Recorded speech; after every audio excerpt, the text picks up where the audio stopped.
औरंगाबाद के पास के गांव में थोड़े चोर। रे पता चला है कि कल आने वाली ट्रेन में इस बार बहुत पैसे आने वाले हैं। हम उस ट्रेन को लूटेंगे। कैसे लूटेंगे? वो बहुत तेजी से चलती है ना। कुछ नहीं होगा। मैं कल पैराशूट पहनकर ट्रेन के ऊपर कूदकर ट्रेन को रोक दूंगा। तुम तैयार रहकर अपने गाड़ियों में उसका पीछा करना। ट्रेन रुकने के बाद ट्रेन में से पैसे नीचे उतारेंगे। ठीक है, ठीक है कहकर अपने गाड़ियों को लेकर एक जगह इंतजार करने लगे। तेजी से जा रहे ट्रेन के ऊपर किन्नू पैराशूट की मदद से उतरा। ट्रेन चला रहे ड्राइवर के पास जाकर किन्नू, वाह ड्राइवर साहब, आप तो ट्रेन को बहुत तेज चला रहे हो। थैंक्स जी। वैसे आप कौन हैं? मैं एक मशहूर डाकू हूँ। कहते ही मारे डर के ट्रेन ड्राइवर, बाप रे, तुम चोर हो क्या? अब मुझे क्या करना है? कुछ नहीं, इस नदी की गहराई कितनी है पता करके आओ। कहकर उसे नदी में फेंक दिया। वो धभीम से नदी में गिर गया। किन्नू ट्रेन को ब्रेक्स मारकर रोक दिया और ट्रेन रुक गई।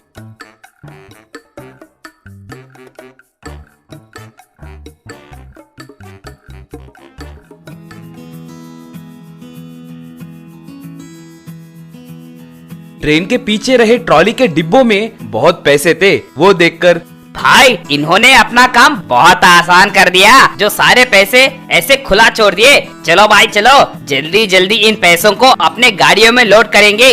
समय बहुत कम है। अगर यहाँ ट्रेन ज्यादा देर रुकी तो पुलिस वालों को शक होगा और वो यहाँ जरूर आएंगे। उनके आने से पहले हमें अपना काम निपटाना होगा। कहते ही सारे चोर उन पैसों को जल्दी जल्दी अपने गाड़ियों में लोड करने लगे। इतने में किन्नू, रे सब काम कर रहे हैं मगर वो मुन्ना कहाँ है? दिखाई नहीं दे रहा। काम चोर कहीं का, बिना कोई काम करे पैसे पूछेगा। रे वो कहाँ है? उसके बारे में आपको पता है ना भाई। वो कह रहा है कि उसका काम सिर्फ गाड़ियों को यहाँ से लाना और गाड़ियों को ट्रेन के पास सुरक्षित ले जाना है। बोरिया उठाना, बक्से उठाने जैसे काम हम जैसे मजदूरों का है। यूँ भी कहता है भाई। वो ही बॉस के जैसे फील करता है भाई। जाने दो रे, अब वो कहाँ पर है? वो देखो, उस गाड़ी के बगल में सो गया। काम होने के बाद उठाए तो गाड़ियाँ निकालेगा कह रहा है। मैं जाकर चार मार के आऊँ क्या? नहीं रे, उसके बारे में बाद में देखेंगे। पहले इन पैसों को अपने गाड़ियों में लोड करो। कहते ही चोर सारे पैसों को गाड़ियों में लोड करने लगे।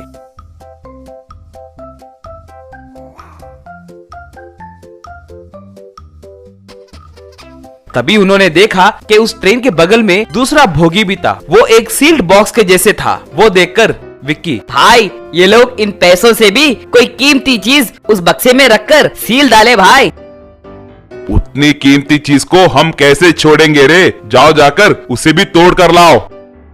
भाई, ऐसे ताले तोड़ने का काम अपना मुन्ना का है। उसे जगाओ क्या?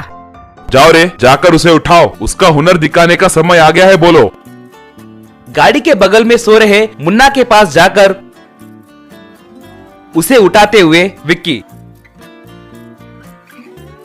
अरे मुन्ना, वहाँ एक बड़ा ताला है, उसे तोड़ना है। आओ, तुम्हारे काम करने का वक्त आ गया है। देखा ना, अपने गैंग में इतने कमीनों को रखकर भी वक्त आने पर मुझे ही बुला रहे हैं। जब ज्यादा जरूरत पड़े तो मुझे ही बुलाना पड़ रहा है ना। वही मेरा टैलेंट है रे, बच्चे कहीं के। हाँ ठीक है रे, तू और तेरा ये बिल्डअप। मुन्ना खाली हाथ वहाँ से आने लगा। उसे देखकर विक्की, रे मुन्ना, ऐसे खाली हाथ क्यों आ रहे हो? वो बड़ा ताला है रे। वो तुम्हारे जैसे नालायकों के लिए बड़ा होगा, मगर मेरे पास रहे छोटे पिन से भी मैं उसे खोल दूंगा। चलो वो काम देखते हैं। कहकर उस बक्से के पास गया।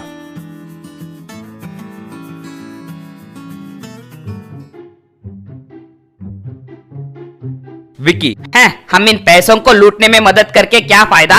तुम तो अच्छे से कोई कीमती चीज चुराने में मदद कर रहे हो। अगर सच कहूँ तो सीनियर सीनियर ही होते हैं। यही मेरी खासियत है रे। कहकर उस बक्से पे लगे ताले को चुटकी में खोल दिया। बस उसमें से एक बड़ा शेर जोर से दहाड़ते हुए बाहर आई। वो देखकर विक्की, किन्नू और बाकी के चोर जहां के वहां गाड़ियों में भाग गए। मगर मुन्ना शौक से वहीं कांपते हुए रह गया।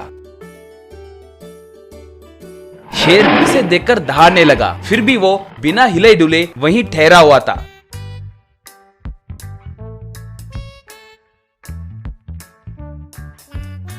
शेर उसके पास आकर उसके इर्द गिर्द घूमने लगी।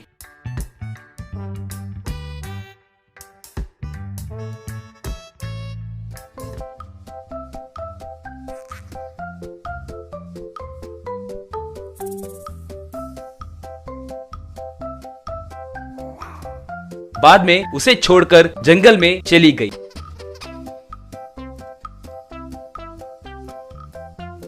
बाद में बाकी के चोर मुन्ना के पास आकर, रे मुन्ना जिंदा है या मर गया?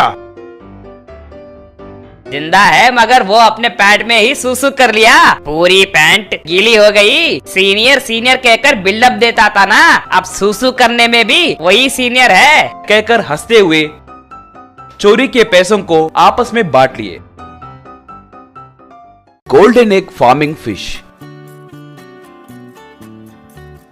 बहुत समय पहले एक गांव में जगदीश नाम का एक मुर्गियों का व्यापारी हुआ करता था। गांव में उसका एक बड़ा मुर्गियों का फार्म था। आसपास के गांव के लोग उसके फार्म के पास आकर मुर्गी और अंडे खरीदते थे। जगदीश का सुबोध नाम का एक बेटा था। सुबोध को अंडे खाने की लत थी। उसे अंडे इतने पसंद थे कि सुबह सुबह उसके पलंग के पास मुर्गी आकर कहकर उसे जगाते ही सुबोध उठकर, गुड मॉर्निंग मुर्गी, मेरा अंडा कहाँ है? तो वो मुर्गी एक अंडा देती थी। सुबोध तब उस अंडे को फोड़कर खा लेता था। सुबह नाश्ता और दोपहर के भोजन के वक्त भी अंडे ही खाता था।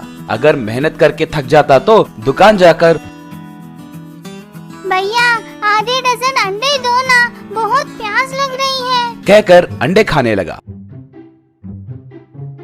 ये क्या भाई, कोई भी प्यास लगने पर पानी या कोल्ड ड्रिंक पीता है, तुम क्या ऐसे अंडे पी रहे हो? यो बिना कुछ कहे हंसकर चला जाता था। एक बार उसके पिता जगदीश उसके पास आकर, रे सुबोध, ये क्या रे, अब तुम नहीं बदलोगे क्या? वैसे तुम्हें इन अंडों की लत क्यों है रे? पता चला है कल हमारे फार्म के पास आकर तूने 50 अंडे खाए थे। पिताजी आपको मेरे बुक के बारे में पता है ना, मुझे अंडों के सिवा और कुछ भी पसंद नहीं है, आपको पता है ना पिताजी। रे ऐसे तुम हर दिन 50 से 100 अंडे खाए तो अपने व्यापार का क्या होगा? क्या पिताजी, अगर माँ जिंदा होती तो ऐसे बात करती थी क्या? कहकर दुखी होकर वहाँ से चला गया। वाह वाह, ये माँ के सेंटिमेंट से मुझे इमोशनल कर देता है। अब मेरे व्यापार का क्या होगा, ये सोचकर ही डर लग रहा है। थोड़े दिनों के बाद एक बार सुबोध एक चैलेंज का आयोजन किया। जो कोई भी ज्यादा अंडे खाएगा इस गांव का वही बलवान माना जाएगा। गांव में घोषणा किया। गांव के बड़े बड़े पहलवान लोग आकर अंडों के चैलेंज में भाग लिए, मगर सुबोध के हाथों सब हार गए।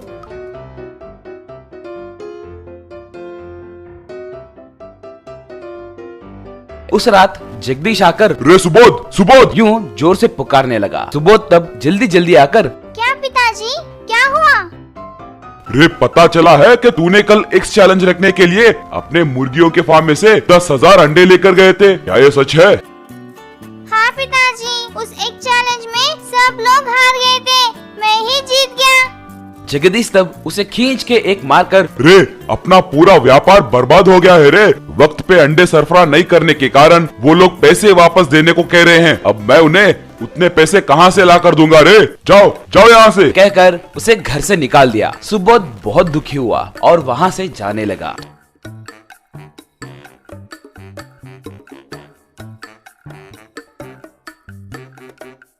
थोड़ी देर होने के बाद मारे भूख के बेहोश होकर नीचे गिर गया।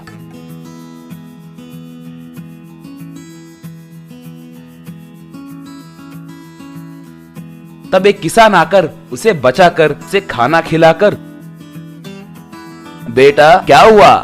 मुझे कोई काम है तो दीजिए जी, मैं काम करते हुए जीऊंगा।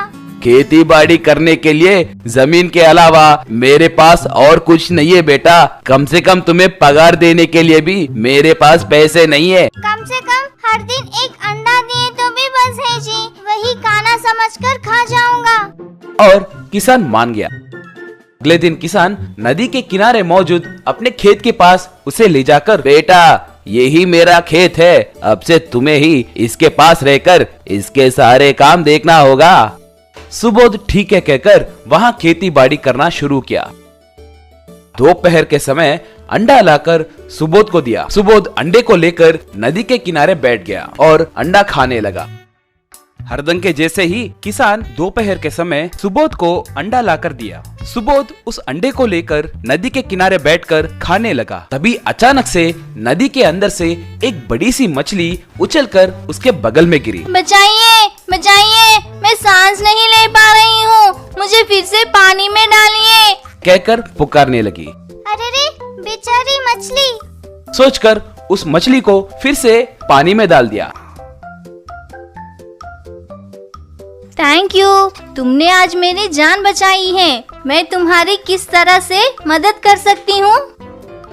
सुबोध तब अपने बारे में सब कुछ उसे बताया। मछली तब अच्छे से सोचकर, सुबोध, मैं तुम्हारी मदद जरूर करूँगी, मगर सिर्फ मेरे कहे जैसे तुम करोगे कहकर वादा किए तो ही। ठीक है, बोलो क्या है? देखो सुबोध, मैं तुम्हें हर दिन 3 अंडे दूंगी, मगर 1 महीने तक तुम उन अंडों को बिना खाए उन्हें वैसे ही रखोगे तो वो सोने के अंडों में बदल जाएंगे। और सुबोध मान गया। ऐसे वो मछली हर दिन सुबोध को 3 अंडे देने लगी और सुबोध उन अंडों को बिना खाए उन्हें अच्छे से छुपा कर रखने लगा।